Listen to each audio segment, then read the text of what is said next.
Well, new this morning, Border Patrol agents found a man-made tunnel connecting Juarez in Mexico to El Paso, Texas.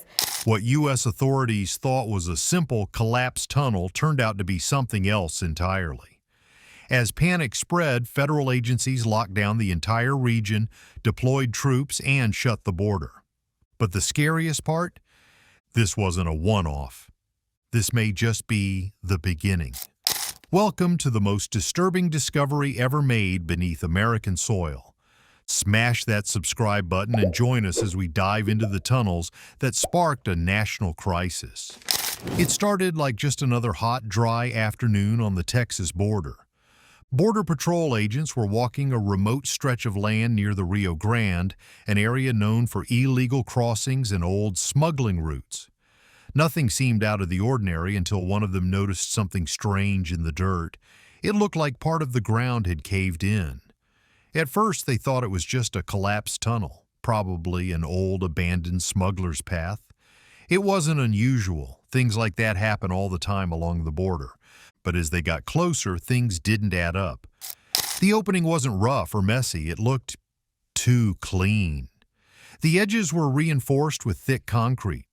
Wires were sticking out, and then they saw something even more shocking, a metal ventilation pipe coming up from underground. That's when the routine patrol turned into a full-blown investigation. The agents called for backup. Soon a team was on site with lights, drones, and special gear. They entered carefully, expecting maybe a short tunnel used by traffickers. What they found instead changed everything. The tunnel didn't just go a few feet, it went deep.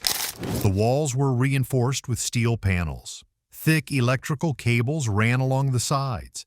There were lights, actual working lights installed inside, and vents. Real air ventilation systems like you'd see in a building. This wasn't a quick and dirty tunnel carved in secret.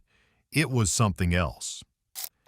As the agents moved deeper into the tunnel, their flashlights lit up something shocking. This wasn't just a long hole in the ground, it was a secret underground base. The tunnel split into different paths, and soon they found rooms. Not just small spaces, but full-size chambers carved into the earth. Some looked like storage areas, others like command centers. One room had rows of computer screens. Most of them turned off, but the setup was clear. This was for surveillance. Wires ran along the walls, connected to power sources hidden underground. There were even security cameras, some still working, watching every hallway inside the tunnel. The deeper the team went, the more it looked like something from the military, not a drug tunnel. They found air vents, soundproof padding, and reinforced ceilings. Everything was built to last. The walls weren't dirt. They were lined with metal and concrete, the kind used in military bunkers. But the most disturbing part? People had been living down there. Inside one chamber, agents found bunk beds, blankets, and personal items, shoes, books, even family photos. Another room had a small kitchen area with canned food, water filters, and a working sink. Medical supplies were neatly stored on shelves. Everything from bandages to antibiotics. This wasn't a quick stop for smugglers. This was home for someone, or maybe for many people. And judging by the supplies, they had planned to stay hidden for a long time. Once officials saw how big and dangerous the tunnel system was, they didn't waste any time. The order came fast, shut it all down. Within hours, the U.S. government closed the Texas border.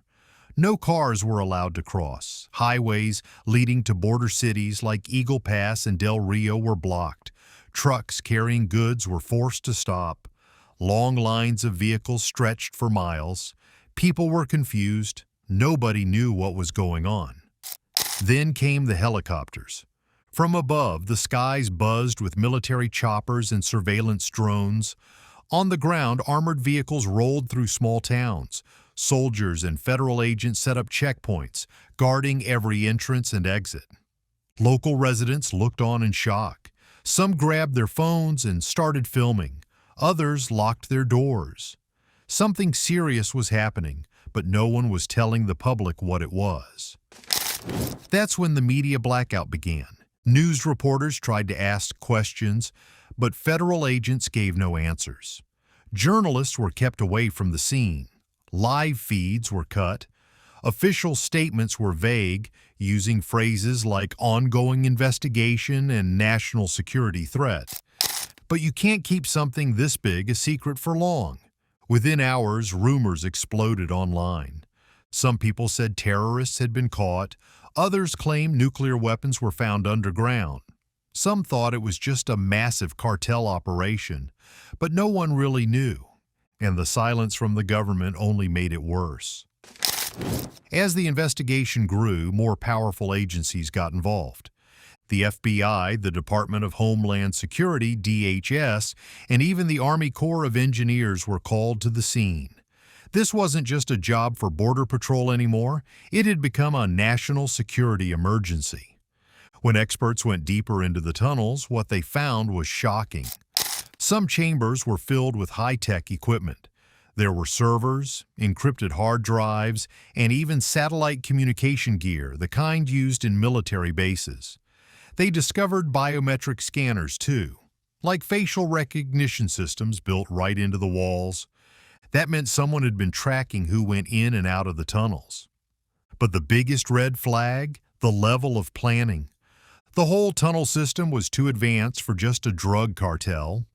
The walls were reinforced like a military bunker, the power system was stable, and the computers were protected with layers of encryption.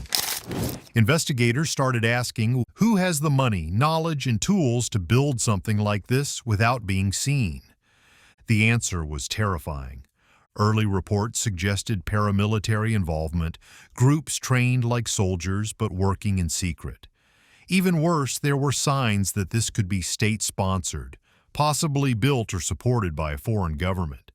At first, everyone thought this tunnel was just another way to smuggle drugs or people into the U.S. But as investigators dug deeper, it became clear. This wasn't just about crime. This was something much darker. Hidden inside one of the main chambers, agents found a stash of weapons. Not just pistols or rifles, but military-style gear. There were tactical vests, night vision goggles, grenades, and even silencers. Everything was packed neatly in sealed crates, ready to be used. They also found detailed maps, not just of the border, but of U.S. cities, power plants, and government buildings. Next to the maps were digital logs, encrypted files that once cracked revealed travel plans, coded names, and strange messages about drops, targets, and phases. That's when intelligence teams stepped in. Their analysis uncovered connections to foreign operatives, people with links to other countries trained in spying and sabotage. Some of these operatives may have already entered the U.S. using this tunnel system. Now the fear was growing fast. What if these people were sleeper agents, living quiet lives in the U.S., waiting for a signal? What if this whole underground network wasn't just about smuggling, but about preparing for a secret domestic attack? Suddenly, this wasn't a border problem. This was a terror threat hiding in plain sight.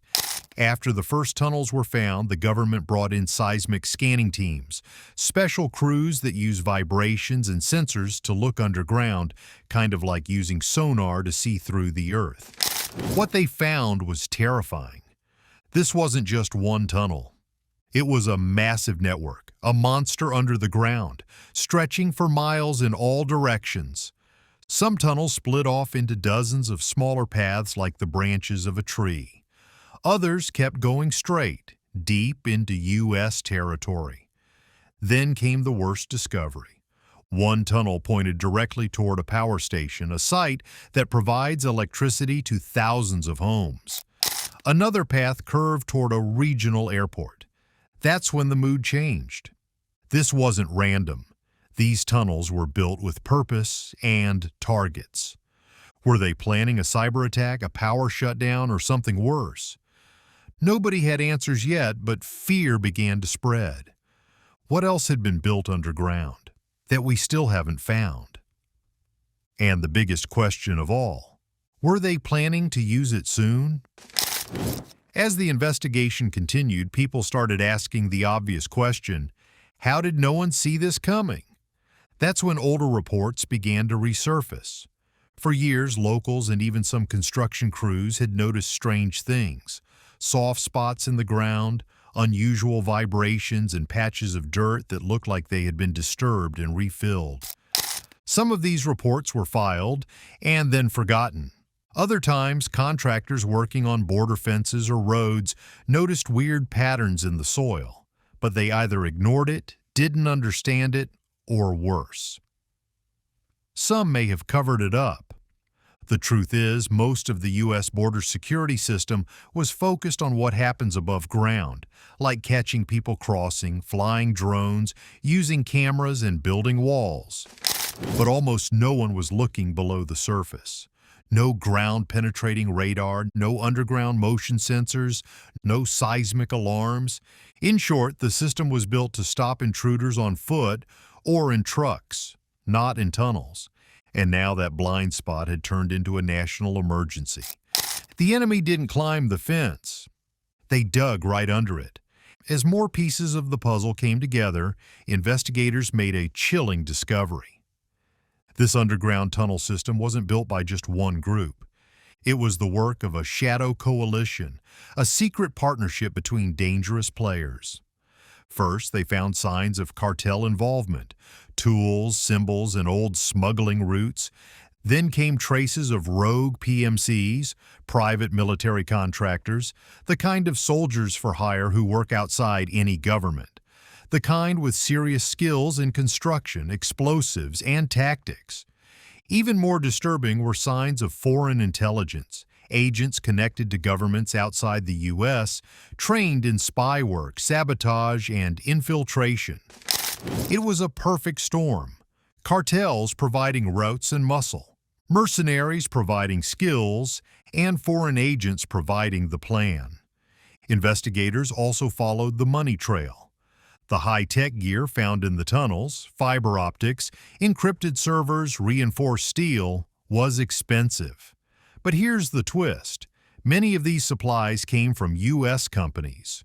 They had been bought through fake companies using false names and paid for with offshore accounts hidden in places like the Caribbean and Eastern Europe. The deeper they looked, the more it became clear. This operation had been running for years, right under everyone's nose. Well-funded, well-planned, well-hidden. As investigators searched deeper into the tunnels, what they found next was something straight out of a spy movie. In one large underground chamber, they discovered something shocking: physical models of real places in the U.S. We're talking about miniature replicas of military bases, airports, and power stations, all made with incredible detail. Runways, fences, buildings, even tiny guard towers. Why would someone build this? Experts believe these models were used for training, to practice and plan real-world missions. It was a secret simulation room where operatives could rehearse how to sneak in, where to go, and how to avoid getting caught. But that wasn't all. On the walls, investigators found notes and markings written in 4 different languages: Arabic, Russian, Mandarin, and Spanish. Each note seemed to explain something: timing, routes, entry points, and codes. Some were written in military shorthand. Others used symbols that only trained agents would understand. This wasn't just a tunnel for smuggling or hiding. It was a training base, a war room, a planning center. Whoever built this wasn't just thinking about today. They were preparing for something big, something that could happen anywhere in America. And now the question wasn't just who built it, but when would they use it? Just when investigators thought things couldn't get any worse, they did. Using new underground scans, teams discovered that some of the tunnels ran dangerously close to the Ogallala Aquifer, one of the biggest underground water supplies in the entire United States. This aquifer provides drinking water and irrigation for millions of people across Texas, Oklahoma, Kansas, and other central states. The fear, If even one tunnel collapsed or was tampered with, it could let chemicals, sewage, or even deliberate toxins leak into the water. That would be disastrous, not just for Texas, but for the whole country. The government acted fast. Emergency environmental teams were sent in. The EPA, FEMA, and local water authorities all jumped into action. They began testing water samples, checking for strange chemicals, and reviewing pressure points where the tunnels got too close to the aquifer. Experts warned that a single act of sabotage could ruin the water supply for decades, maybe longer. This wasn't just a security threat anymore. This had become an environmental crisis. And the scariest part? The tunnels weren't just built to hide. They were built with the power to destroy from the inside out. Quietly. That's when America realized this threat wasn't only beneath the ground, it was beneath our lives, our homes. As teams explored the deepest parts of the tunnels, they found something even more disturbing than weapons or maps. They found signs that people had been living underground for a long time. There were organized sleeping areas like small bunkhouses. Beds were lined up neatly with personal items nearby, shoes, food, notebooks, even toothbrushes.